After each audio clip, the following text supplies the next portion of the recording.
Hi, everyone. This is Dr. Catherine Kelly, and I hope you are having a wonderful Thursday. I wanted to bring a little message to you about whether or not you are hearing and heeding your soul's call. So, over the last 3 years, I have run a monthly discussion group that I've called the Soul Health Study Discussion Group. And I took a little break from basically January until now. So I took about 3 months off just to kind of re-gear and see what was coming. And when I started it up again, I changed the name to Soul Call, A Journey to Your Soul's Evolution. And the reason I called it that is that right now we are undergoing this, obviously, this huge shift in the way we think and the way we do things, the way we manage relationships and interactions. Boy, there's so much going on in the country as well as the world, I'm sure.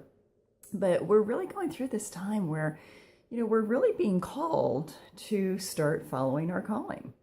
And really, what I did last night was I really helped people try to get into their souls more, really acknowledge why we listen, why we don't listen, why we ignore that voice of our soul.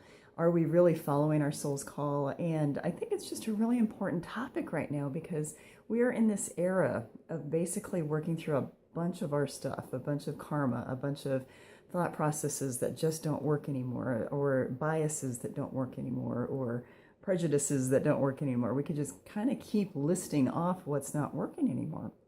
And so this is such a key time for us to really start, again, clearing our karma, working through it, figuring out where we're going next, and also, and maybe more importantly, stepping into where we are supposed to be going in terms of our higher purpose.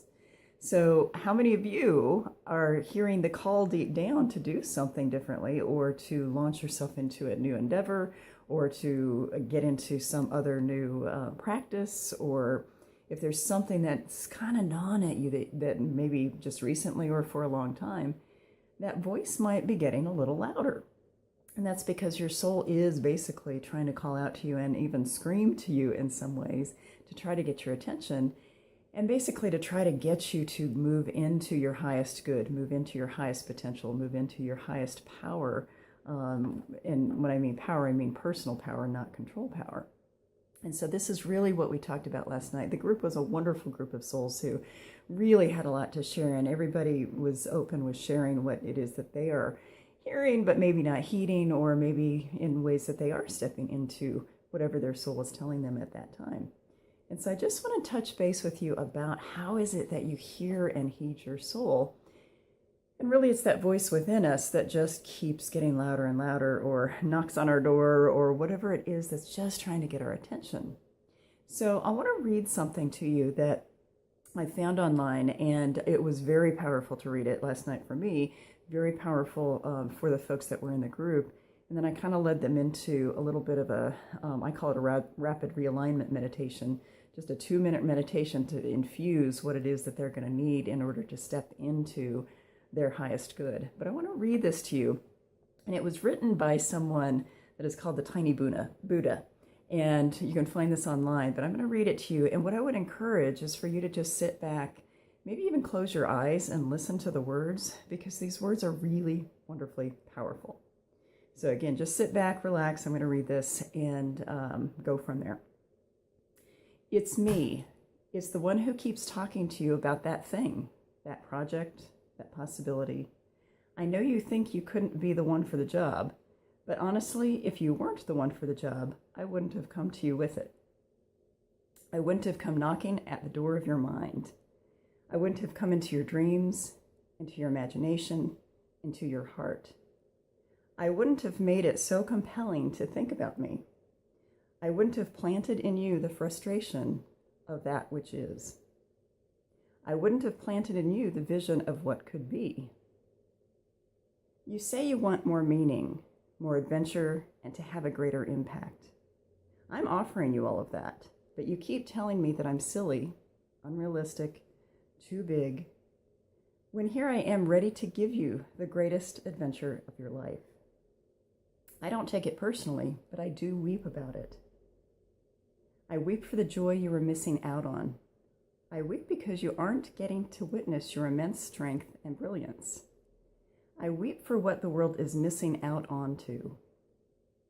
When I took this job, they told me much of it would be waiting waiting on you. I want to make sure you know that I'm here, close as breath, waiting. I'm waiting for you to say yes. We can do this. Together, we can do this thing.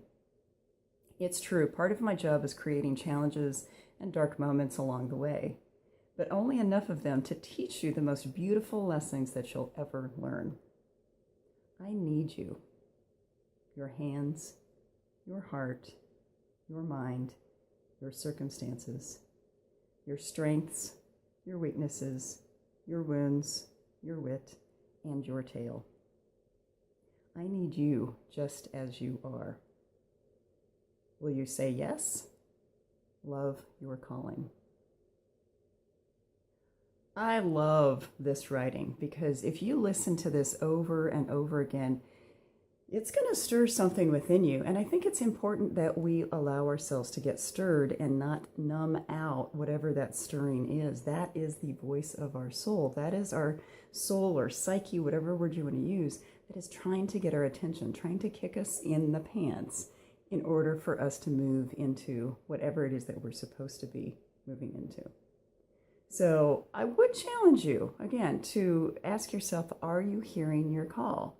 Are you heeding your call? And what are you doing to muffle the voice? Because I think it's really, boy, this is such an important topic right now with everything that's going on in the world. So give some thought, listen to this over and over again, look it up online. Again, it's written by the Tiny Buddha. You can find it online. And I hope you have a wonderful and soul-filled day. Thank you.